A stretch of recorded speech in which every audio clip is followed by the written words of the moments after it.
Needle-free injection systems were being used to immunize large numbers of individuals after World War II.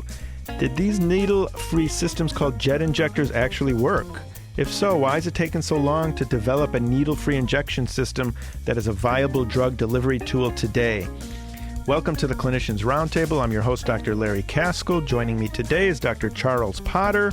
Dr. Potter is the inventor of the Glide Solid Dose Injector, a needle-free injection technology. He's also the CEO of Glide Pharma, which is developing the Glide SDI technology. Dr. Potter, welcome to the show.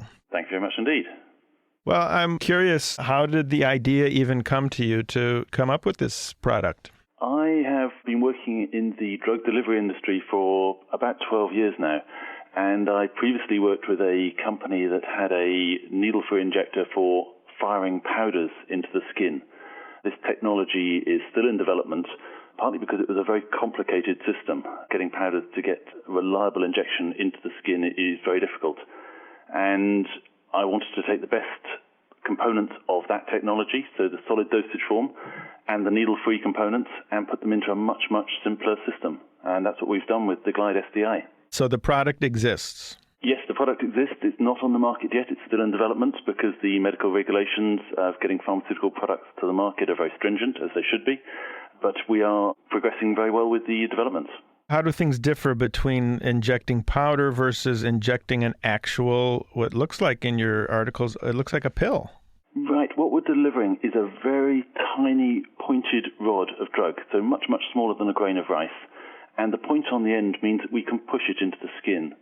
So it's the pushing action that makes it fundamentally different. With the powder delivery systems, you're firing powders. All these particles are going at different velocities and hitting different types of skin on different people, and therefore go to different depths. We have our tiny pointed rod. It's pushed at the skin, and therefore we push hard enough to get through the thickest skin types, and when we stop pushing, it stops moving, which means if we can deliver it to thick skin, we can obviously get into elderly people with thinner skin or children. And what about blood? No, we don't get blood because we leave the drug in place in the skin, and that plugs the hole. The act of penetration does not cause any bleeding? No, it doesn't. Wow. And if you imagine patients that are injected with a hypodermic needle, you don't get bleeding when the needle is inserted. Right. The only time you get bleeding is occasionally when the needle is withdrawn. So we're effectively plugging that hole with our drug, and then the drug dissolves and is released to the tissue. It's a subcutaneous injection, correct? You're not going into the muscle. At the moment, the device is set up to give a subcutaneous injection, but we can push deeper by changing the parameters of the device. What kind of hurdles are you facing to develop it? Just going through the standard regulatory process. Obviously, with the clinical trial regulations that have come in over the last couple of years, it means that getting into clinical trials is a lot more stringent. It's supposed to be easier in Europe. We always hear that everything's been around for years in Europe before we get it. But we still have our regulations, so it takes a time to make sure that you've got all the right stability programs in place and that you know that you've got the sterile product before it's put into the patients and things. So we're going through all of that and making good progress. When I was a kid, I remember getting one of these jet injectors. So what was that doing? How was that getting the vaccine into me? Right, the jet injector technology has been around for decades. What they do there is you're firing a liquid at the skin. So you have a fine jet of liquid fired at a high enough velocity that, again, it penetrates the skin without needing a needle.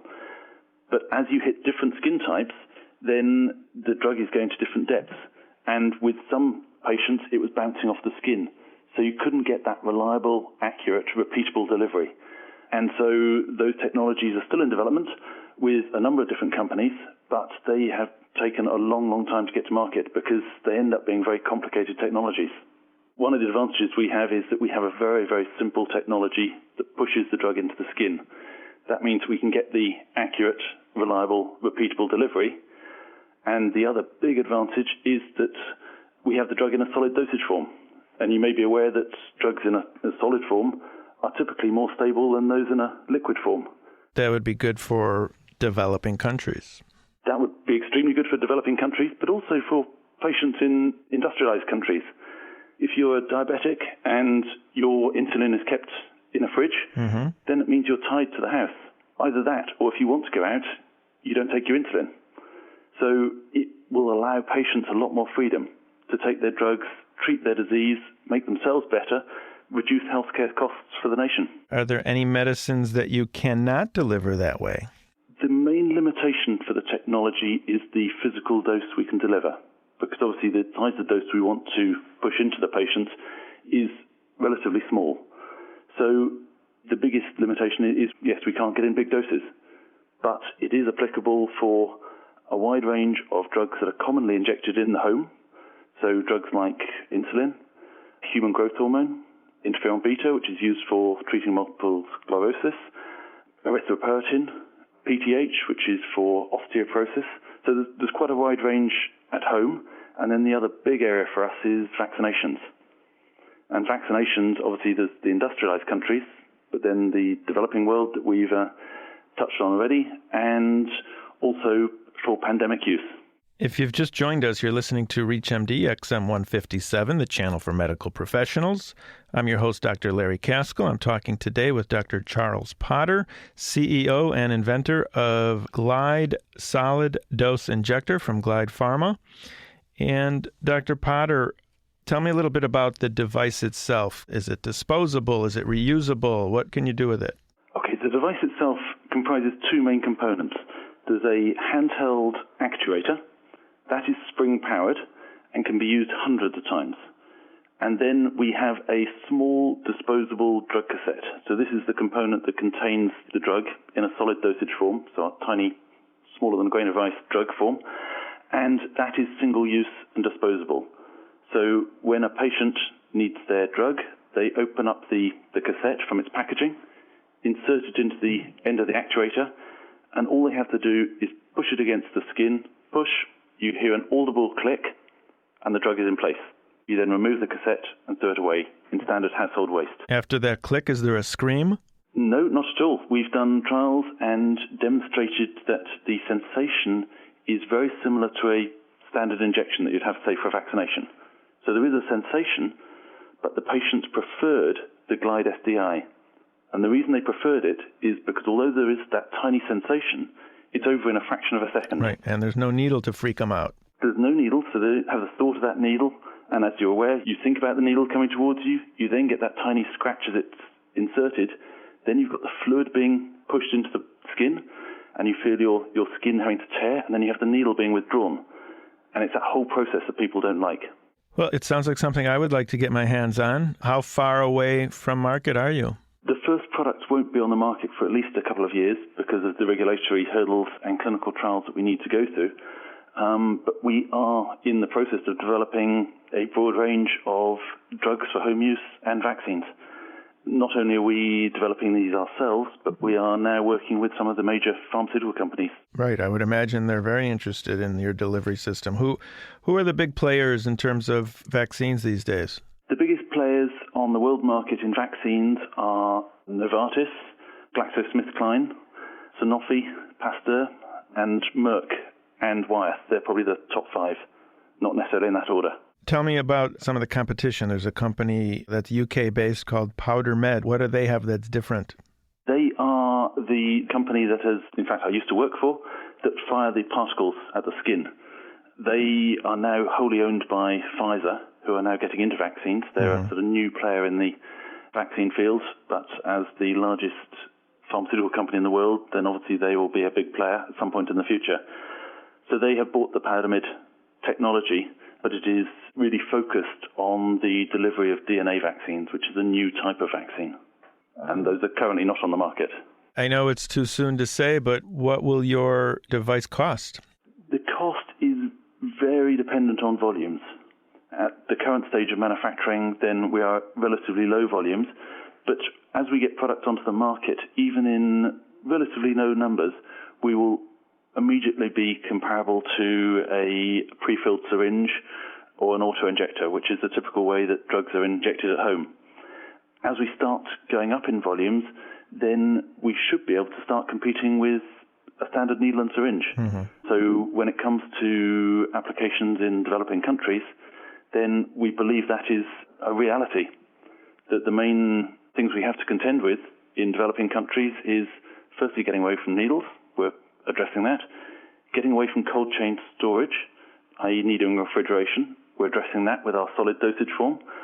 And thirdly, doing it at a cost that can be borne by these sort of nations. And we can address that when we get to the right volumes. What's your 5-year fantasy? Where do you see your product being used? Taking over needles, replacing needles? Replacing needles for some applications. We can't replace needles for all applications. Needles will obviously be required to take blood and other substances from the body. We also have this limitation in terms of dose, so it won't work for every drug. But for many of the big applications like the vaccines and for many of the biologics that are delivered in the home environment, then yes, we will be trying to eliminate the needles. Is Glide Pharma a private company or a publicly traded company? It's a private company. I'm just curious, has any big pharma come along and said, we'd like to buy you? Or are they waiting to see how your product turns out? None of them have yet put a check on the table. We are currently in negotiation with 5 different pharmaceutical companies. We're already working with a couple of big pharmaceutical companies.